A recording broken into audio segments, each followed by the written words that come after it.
This podcast explores themes of murder, torture, and rape. Listener discretion is advised. Previously on Mind of a Monster, the cross-country killer. He was a good soldier. He was meticulous. Everything he did was regimented, done in order. He was accepted. They welcomed him to the community. From ID and Arrow Media, I'm criminal psychologist Dr. Michelle Ward, and this is Mind of a Monster, the cross-country killer. Chapter 3, Hunting Grounds. There's the person that everybody knows and loves, and then there's the guy who spends every waking hour planning on how he's going to kill someone. Israel Keyes is a deadly predator who strikes from the shadows, brutalizes and butchers his victims, and then covers his tracks so efficiently that no one knows he's out there getting away with it. Things could have got really out of hand real quick. That's when I realized that if I was going to do that kind of stuff, it had to just be complete strangers from then on.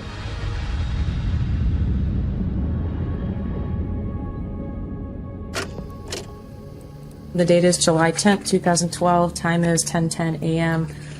This will be an interview with Israel Keyes. So far, the 2012 FBI interviews with Israel Keyes have given me an understanding of his childhood and early adulthood.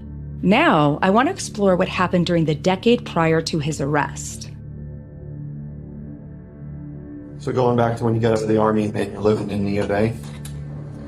There was stuff that happened when I was in Nia Bay. Like I say, I got out of the Army, and anytime I'd get to where I had downtime, or if I would leave Nia Bay, every time I'd make a drive somewhere, I'd be looking for good places to do stuff.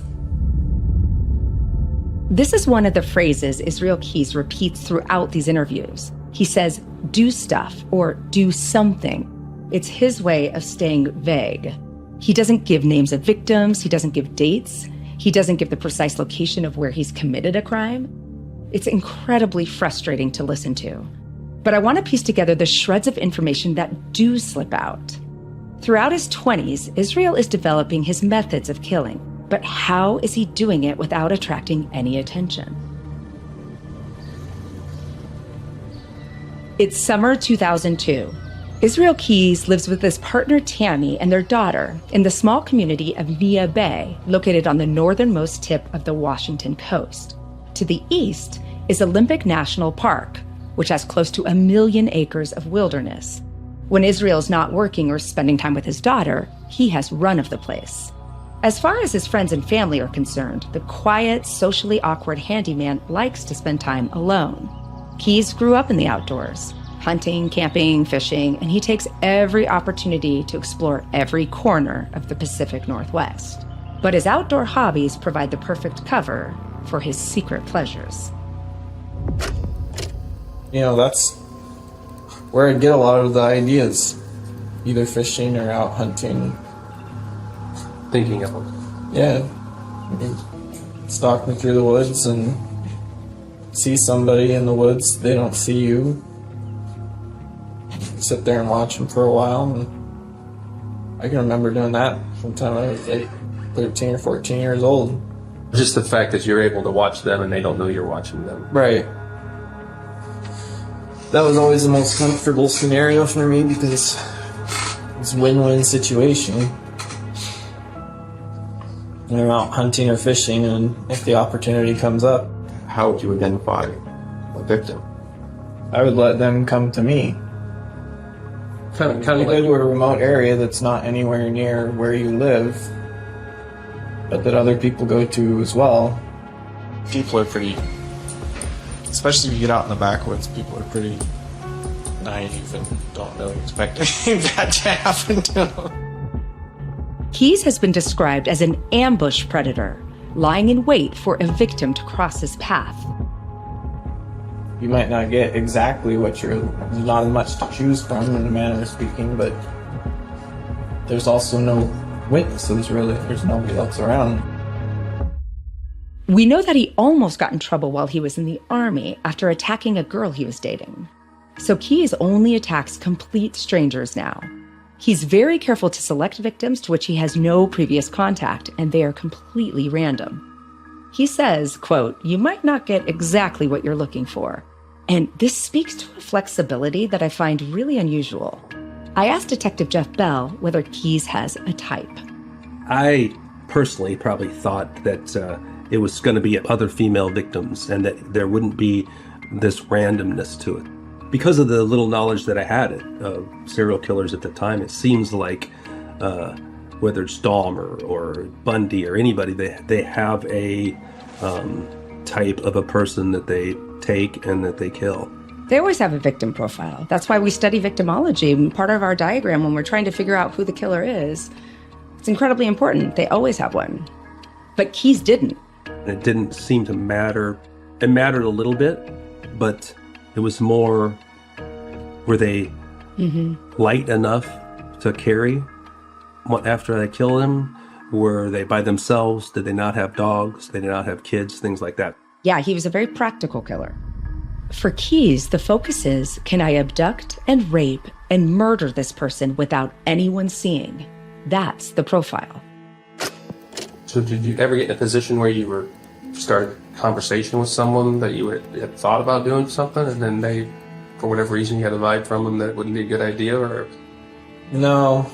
As soon as someone talks to me and sees me, then that's kind of puts it on a different spectrum for me. I don't know why. It just feels like it's like when I start talking to people, then I go into a different mode. Like I want to be their friend or something. But obviously, if I've already decided to take somebody, then I'm not their friend. In his own words, he has two modes of relating to people, either friend or victim.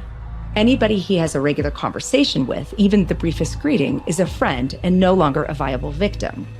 This way, he maintains absolute clarity on how he categorizes the world around him. I asked Detective Bell how many victims he believes Keyes took in Washington. My estimate would be, while he was living in Neah Bay, when he first started these crimes, 4 or 5 victims. And I believe that he would travel to locations away from Neah Bay. And then in order to get back to Neah Bay, he'd had to go through Port Angeles and drive by Lake Crescent. And he did admit that he had at least disposed of bodies using his boat in Lake Crescent. This raises another question about the secret nature of his murders. How does Keyes hide his crimes so well? Here's Keyes again. My thought process had always been that if there's not a body and not any witnesses, then there's a big search or whatever sometimes, but if the person's not connected to me, then I probably won't ever even be questioned about it. Listening to Keyes, it becomes clear that he plans the disposal of the body ahead of the attack. In fact, his choice of victim takes into account the process of dealing with the body. When referring back to his first attack on the girl by the river, he said this. I was waiting for someone who was pretty small because I was going to dump them down in the tank. It was a really dark tank. They probably wouldn't have been found for a year or something. So he's selecting victims who are going to be easy to dispose of once they're dead. Another preference he develops is victims who have their own vehicle. Detective Jeff Bell explains why. His plan would have been to bury the body of whoever it was that he took, and then get into their vehicle and drive it to where his vehicle is and park it there and then leave in his vehicle. And the way he explained that to us would be that when this victim is reported missing by whomever, cares about him or her, when the search of the victim would happen, it would happen where the vehicle was found and not necessarily where the body was. Every element of the crime is planned, from the attack to the hiding of the body, so the end result will be an unsolved missing person. That always surprises me.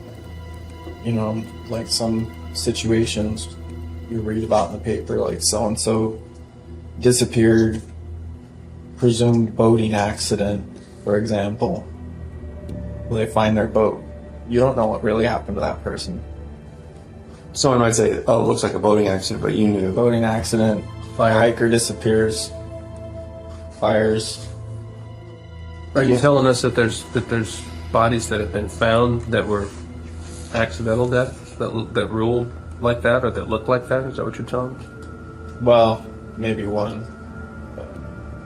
So on one instance where you killed somebody, it appeared in the news as if it were an accident. How long ago was that? A little while ago. Keyes gives no other information on this victim. No name, no date, no location. And investigators are unable to pursue it any further. It goes down as a potential murder by the master of silent killing.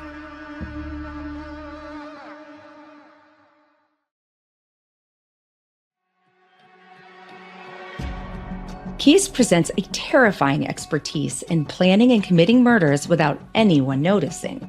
And he has the psychopath's ability to keep the knowledge of his crimes entirely to himself. During my conversation with his army buddy, Nate Lassard, he shares a chilling story, one that's never been told on the record before. It predates Israel's move to Neah Bay by a couple of months while he's still in the army, but he's stationed in Washington, close to the Capitol State Forest. I remember being in Keyes' room, and the TV's on, and probably we get like Armed Forces Network and the local news. Oh, okay. Right, so you're on the local news. And this thing comes on about missing person, still looking for this missing person, whatever. And I don't think any of us were paying attention, but Keyes says, yeah, that happened when I was camping this weekend. And we were like, what, camping? You went camping? Who'd you go camping with? And he's like, well, I just went with this girl who might have been this Tammy, maybe not. Maybe there was no camping trip. But the story we got was he went camping and this guy went missing. He says, probably fell into the falls. And I'm very matter of fact about it too. It probably just went in the water and went over the falls, and you get caught in that eddy or whatever it is and just get beat against the rocks. And yeah, I mean, the body could stay there for weeks. The authorities were alerted, and the Keyes himself was part of this initial search party where they're looking for the guy, can't find this guy, and then he went home, and that was it. That's all he knew about it until this news report. Oh, that's kind of weird that you were kind of sort of involved or there when this guy went missing. Do you think he killed this guy? I think so. I certainly didn't think so at the time, but I think so. While we've already established that Keyes isn't picky, his attacks are sexually motivated. So why would he abduct and kill a man? I want to know what Keyes himself says about selecting victims. Once in custody, Keyes is given a psychological evaluation by Dr. Ronald Roche. And in his assessment, he says something that might help explain his lack of preference. He identifies as bisexual. I mentioned this to Nate Lassard. In later interviews, he mentions that he was bisexual. Did you ever pick up on any of that? No. He said that? That was not a thing. I'm not saying it couldn't have happened, but certainly nobody was talking about it or I would have known. You know what I mean? At that time, in that environment, that would have been everywhere. It's understandable that Keyes kept this side of his sexuality, the attraction to men, a secret from his army squad. Keyes grew up in a culture that would have been very homophobic. So I wonder if the young man's attraction to men was compartmentalized with other interests that genuinely were deviant, like his interest in torturing cats. And his bisexuality is therefore pushed over into his secret persona, hidden away from his family, his army friends, and his partner Tammy. Once again, we see these two sides of him that he keeps very separate, very defined. It's November 2002. After establishing his new double life in Neah Bay, Israel Keyes appears to have successfully distanced himself from the rest of the Keyes family, until he gets some bad news about his father. I asked Josh Hallmark for the details. Like all things with, Heidi and John Jeffries, it's murky. But my understanding is they were on a train. He had some sort of a medical emergency. He refused because of their religion medical intervention, and he died. It was a death that didn't need to happen. And I imagine, based on some of Keyes' conversations, particularly in his psych report, that this bothered him. I think he kind of heroized his father while also disagreeing with their lifestyle. Did his family welcome him to the funeral, given his black sheep status? I mean, we know he went, and his mother continued to welcome him to things, and according to Keyes, even demand he be present for things. So I think that goes back to this weird codependent relationship. There's a curious tension in the Keyes family dynamic. He was taught from a young age that regular society is evil, and growing up, he was removed from society. So the only social group that matters in his world is his family. It's the only place where he can have any value, and he struggles with this throughout his life. Now his father dies, and the only person left he can measure his value against is his mother, and they disagree about pretty much everything. He goes back to her time and time again, even though she rebuts him. He goes out and helps her with their ranch every October. He goes to the sisters' weddings. It's so interesting, this complicated relationship with his mom. He's constantly, seemingly trying to impress her or prove that he's a worthy son, while also combating against everything she believes in. There's another intriguing element about the family dynamic, one that directly relates to Keyes' behavior as a serial killer. After his father's death, his mother moves to Indiana and then to Texas with some of his younger sisters. He has younger brothers who are adults now living in Maine.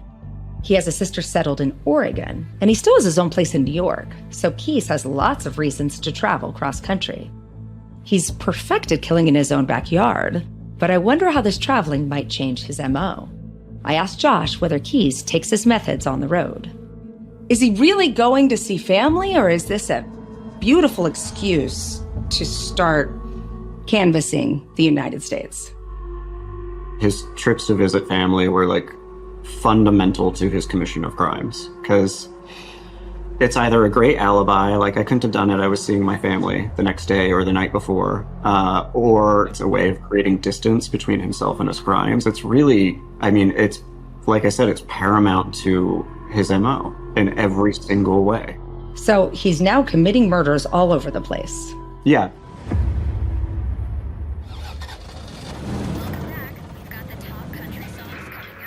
October 2004, Israel Keyes leaves his home in Neah Bay and flies from Washington to New Hampshire. He spends the next 10 days traveling, maybe to Maine, maybe to New York. We don't know the details of his itinerary, only that he clocks over 1,700 miles on his rental car.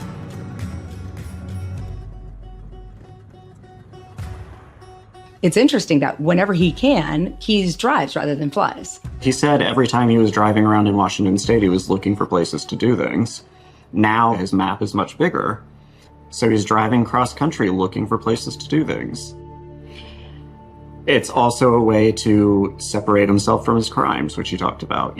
Kill someone and then get out of the area as quickly as possible, or abduct someone and get out of the area as quickly as possible. So do these become regular routes? There's a way for him to return to the scenes of his crime without there being footprints, There's no trail. And so he can drive past that crime scene as much as he wants because it's not actually connected to him. It's just en route between these two locations that he goes to frequently. What do you think he's doing mentally during the drives? I think he's amping himself up. That's what he said. I'm amping myself up. I'm looking for places. And so he's driving around planning crimes, psyching himself up to commit them. And I think that is as much a part of the high as actually committing the crimes for him. The planning of a murder serves a practical purpose. The more he plans, the better chance he has of getting away with it. But Josh thinks Keyes is taking pleasure in the planning, and I agree. He gets to practice the act over and over again in his head before he actually commits it.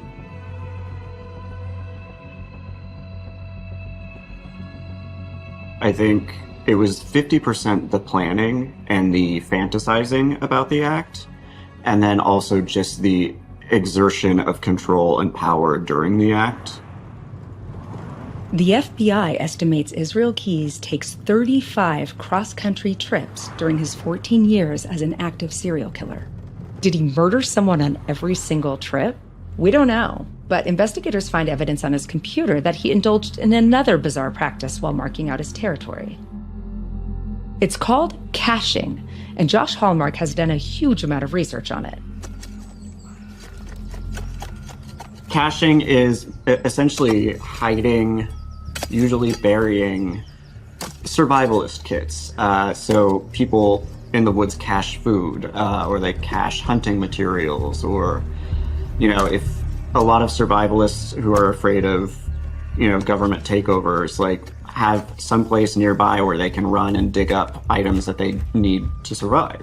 The items Keyes buries are not for survival. They are kill kits, sealed buckets containing guns, zip ties, rope, Drano, and cash. Anything he might need to successfully carry out an attack. Keyes returns to a buried kit before committing a crime, and then again afterwards when he adds to it or makes a new one, with perhaps the murder weapon or a trophy from his victim. Do you have a cache in Washington? Is there guns buried in Washington? There's stuff buried in Washington. Did any of your caches anywhere ever get discovered that you know of? I seriously doubt it. What marks out Keyes as unique is the spread of his hunting ground. He buries kill kits across the country, from Vermont to Texas, Washington to Maine, ready and waiting for that perfect future moment when Keyes is in the area and decides conditions are right for murder. Come on, everybody loves buried treasure. I do. That's why I started burying stuff. When I was a kid, I always used to dream that I'd find buried treasure, and I figured, well, if I can't find it, I might as well create it. I find it so interesting that he connects this behavior to his childhood. So much of his secret world was already taking shape when he was a boy, alone in those woods. The watching, stalking, and hunting, his pleasure and torture, and now his buried treasure. It also speaks to his fascination in making things disappear, like victims. I suspect he gets a similar thrill from hiding these kill kits and being the only person in the world who knows. Here's Josh again. Do you think he took pleasure in the planning and burying of these items? Oh, absolutely. Again, it's part of the planning. It's just as much of the high for him as everything else. What he said too was so he goes to Vermont in 2009 and goes to a Home Depot and buys everything he needs to kill someone and then caches them. 2 years later, if they start looking into receipts, they're like, well, he didn't have any of these things with him. It's smart. It's really smart. I'm in the car, riding shotgun as we take a long road trip. And I'm thinking about Keyes and the remarkable forethought that he is exhibiting. He developed the patience of a hunter as a child, of course, but as a killer, he's really understood how important planning is. But I think we might be witnessing something else here too. I think Keyes is upping the ante in his crimes. And what I mean by that is serial killers tend to get a little bit bored. They habituate to their style of killing. And let's be real, regular people do the same thing. I mean, do something enough times, it really gets a little bit boring. So what I think we are having here is Keyes is taking this to a new level. So he's taking his killing on the road. He's getting that high from planning it, from having those kill kits out there. He gets to think about it. He gets to premeditate the murders. And there's still a ton of mystery to it. He doesn't know who it's going to be. He doesn't know when. He doesn't know when he's going to come across that geography. But it's out there and it's exciting. We know that part of his success comes from learning through trial and error. But here's another thing that becomes clear from his interviews. He also learns how to get better from reading. You said you used to read crime books. How about from studying Bundy and other people on things that they did that either got them caught or that you thought was a bad idea that you stopped doing or don't do or didn't because of that? I got lots of those kind of ideas, like what not to do from books and movies, true crime TV. Yeah, there's no shortage of what not to do. Keyes was a true crime fan. He read Mindhunter. He studied up on BTK and Ted Bundy. So he's kind of a postmodern, self-aware serial killer. Reading these true crime books and like following up on cases and reading cases taught him how to get away with crimes, taught him about moving bodies across jurisdictions. It taught him about not targeting one type of victim. It taught him about laying in wait in the woods and waiting for the perfect victim. I probably know every single serial killer that's ever been written about. It's kind of a hobby of mine, so. Might be a weird question, but who's your favorite? We've talked about it, so I'm kind of curious, and we're curious on who your favorite is. Well, my favorite ones haven't been caught yet, so I guess I don't know their names. As far as Keyes is concerned, all of the famous serial killers failed because they got caught. The best killers, the killers worthy of his respect, are the ones who nobody knows because they're secretly getting away with it. And these are the killers with whom Keyes aligns himself. He doesn't want to be well known because he doesn't want to get caught. I don't think he ever wanted people to know about his crimes. I think the power for him was sustaining those two lives for long after death, and being remembered as a great father and a great construction worker and a great boyfriend and a great son. It's 2005, and Israel's relationship with Tammy has been on the rocks for a while. When a potential new partner enters his life, Keyes sees an opportunity. Like Tammy, Kimberly is 10 years older than Keyes. She has a job in healthcare that requires her to travel a lot. She has her own social circle, her own money. A low-maintenance girlfriend who doesn't ask too many questions and gives Keyes plenty of space. It's a perfect match. In winter 2006, Kimberly tells Israel her job is taking her north to Anchorage. She's moving to Alaska and invites him to join her. For Keyes, it's an opportunity to move even farther into the wild. It means separating from his daughter, but Keyes will come back and visit her whenever he can. And we know how much he likes to travel.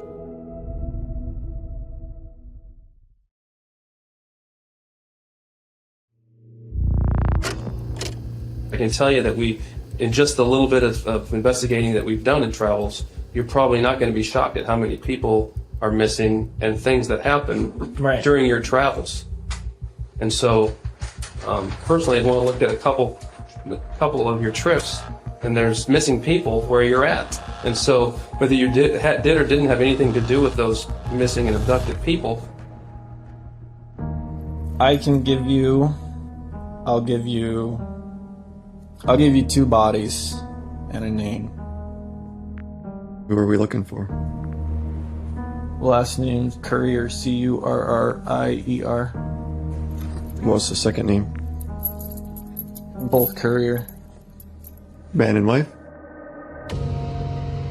9 months before Israel Keyes is arrested, Bill and Lorraine Currier are settling in for the night. It's late spring 2011 in the quiet, leafy town of Essex, Vermont, and the couple is working tomorrow.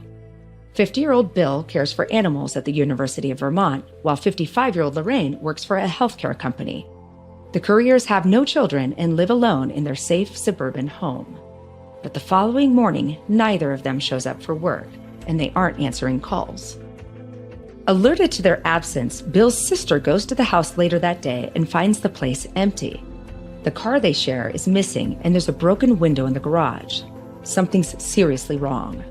Police investigate the bizarre disappearance, but there's no sign of a struggle, no blood, no evidence of what happened. It's as though they vanished without a trace. The investigation draws a blank until April 6, 2012, when Israel Keyes tells the FBI he knows exactly what happened to Mr. and Mrs. Currier. Detective Agent Bell talks me through his harrowing account. How did his description of the attack compare to other confessions that he had given you about his crimes? Well, it was the most detailed confession that we got.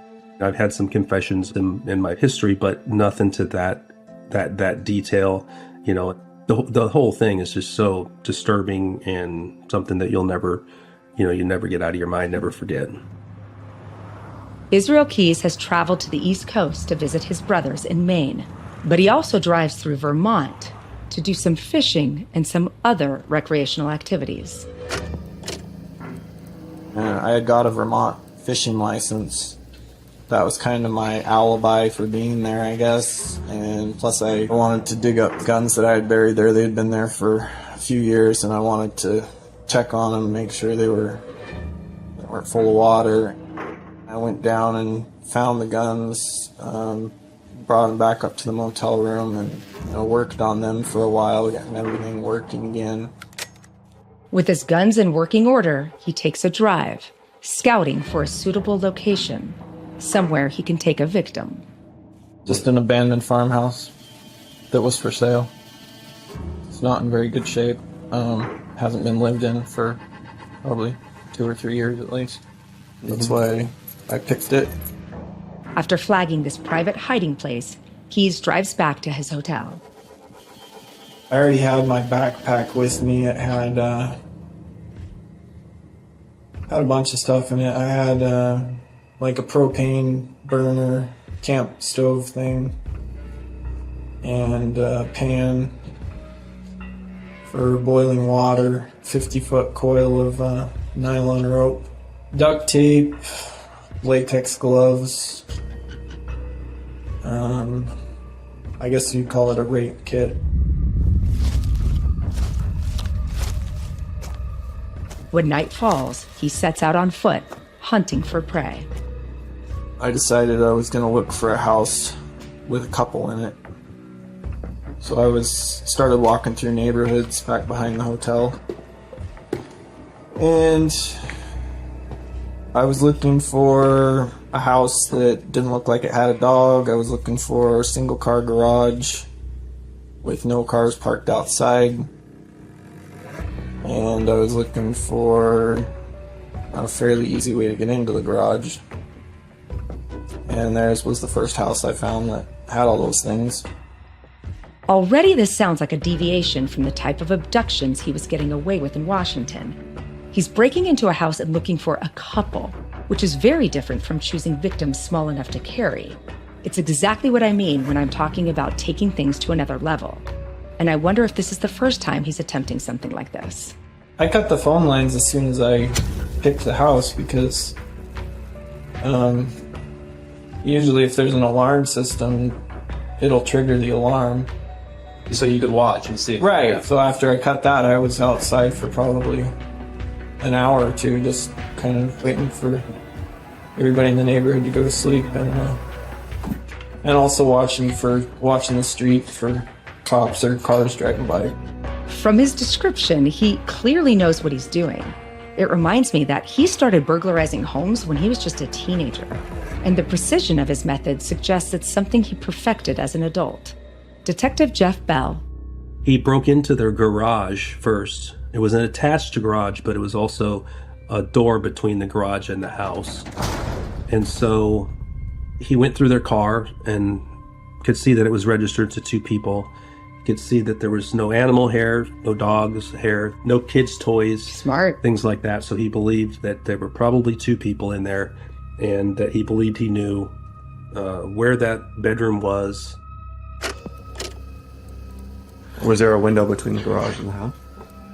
No, it was just the window and the door. They had left a window open in the garage. There was one window on the side of the house that had a fan in it. One of the things I'm noticing is his memory for detail. Not just the grim details of the attack, but every detail. There was a crowbar that was hanging in their garage. That's what I used to break the window. A 24-inch crowbar was hanging on a pegboard at the back of the garage. So he's been reliving this event over and over. But it also tells me as a neuroscientist something a little bit different. Psychopaths do not experience the physical phenomenon of anticipatory fear like the rest of us do. And that is this nervousness, the adrenaline and cortisol we all experience when we're doing something bad, especially right before we do something bad. We start sweating, we get nervous, our heart starts racing. It's all part of the fight and flight response. But the hormones that are responsible for it also can erase memory. A non-psychopath would not be able to remember such stressful events with this level of clarity. It also makes me think that Keyes would have been using this biological advantage to remember from previous incidents what went right and what went wrong. So the next time he can modify his behavior to avoid repeating the same mistakes. So what happens after Keyes breaks into the house? He went straight to that doorway where he believed that would be the bedroom, and he was right. The couriers, by that time, Mr. Currier had sat up in bed because of the noise of the glass being broke, and then he blinded them with his headlamp. You know, it's like a blitz attack. You just make sure they know right away who's in charge and immediately tie them up, tell them what the rules are, that there's no talking unless I talk to them. They don't move unless I tell them to move, and I did their hands behind their back with cable ties. I didn't tell them what was happening. They kept trying to ask me what was going on, and, you know, I never answered them. You know, it's just have to keep telling them to shut up and listen to me. They know they're being robbed. That's what they think is happening. They're being robbed. Listening to this completely unemotional account, it's almost easy to forget what he's describing. That a couple in their 50s who went to bed expecting to be woken up in the morning by their alarm clock instead finds themselves in the middle of a sudden violent home invasion and are now completely randomly under the control of a serial rapist and murderer. Keyes takes Bill and Lorraine's money, jewelry, and gun. Then he wrestles the couple into the garage and into their car. His plan with Currier's car after he killed them was to use it for a bank robbery, but it was a piece of junk, as he described, and so he wasn't able to take that. But he took them both out to the farmhouse and took Mr. Currier downstairs. There's a reason most serial killers don't target couples. It's much more difficult to control two people. And for all of Keyes' meticulous planning, he has to improvise. Came out of the basement, and she was standing right there by the door. She had somehow broke the cable ties on her hands and on her feet and got out of the car. She was almost to the road when I came out of the basement, and she saw me come out, and she started running, and I tackled her on the lawn and roughed her up a little bit and tied her back up and took her upstairs. The Curriers fight back, hard. While Keyes is restraining Lorraine upstairs, Bill is shouting for his wife from the basement and manages to break his ties. Keyes has to run back down and physically fight with Bill. We get a sense that Bill is doing everything he can to defend his wife. It's messy and desperate and really heartbreaking to imagine. So what happened next? So, as he put it, Mr. Currier was not cooperating with his plan. Mr. Currier had gotten up and was making too much noise for him. Keyes' plan involves some sort of sexual assault on both Mr. and Mrs. Currier, but Bill refuses to surrender. It was annoying me that I was having to deal with him, and that was part of the whole plan. For taking a couple, you know, I had this idea in my head of what was going to happen, and she was screwing it up, I guess. So, yeah. So once I realized he wasn't going to let me tie him back up again, I just kind of gave up on that part of the plan. I was like, well, I'm just going to kill him, I guess. So, the plan was to have him, I was going to rape her and, you know, like, I'm not going to say what I was going to do, but, you know, there was like a plan I had that he was going to be involved too. I ran back upstairs and grabbed the 1022, and he started to say something, and it just pissed me off, and I just started pulling the trigger. I pulled as fast as I could until the magazine was empty.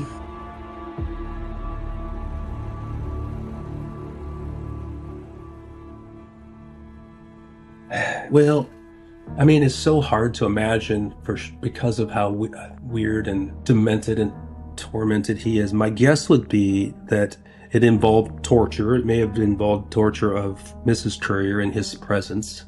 I mean, I kind of hate to think about it, quite honestly. After killing Mr. Currier, Keyes goes back upstairs to where Mrs. Currier is restrained. He tells the FBI in unflinching detail how he tortures and rapes her twice. He couldn't help himself but to tell us just details that would, sicken people. And maybe that was his goal, I don't know. There's only one detail that he wants to keep to himself. You said when you're in your kit, you had a pan and water, and what do you do? Yeah. What do you boil water for? I'm not going into the details of all that. The ordeal ends when he takes Mrs. Courier downstairs to the basement. He said he brought her, so he didn't have to carry her, he brought her downstairs and then strangled her downstairs with Mr. Courier. After killing the Couriers, Keyes plans to burn down the house. But the sun's coming up and people in the area are already starting their day. So he leaves the bodies in the corner of the basement covered in Drano and trash, and then drives the Courier's car back to Essex and parks it a few streets away from their house. When asked if he was worried about someone stumbling onto the crime scene, Keyes shakes his head. I mean, if you go into an old farmhouse and smell something dead, that's not really that unusual.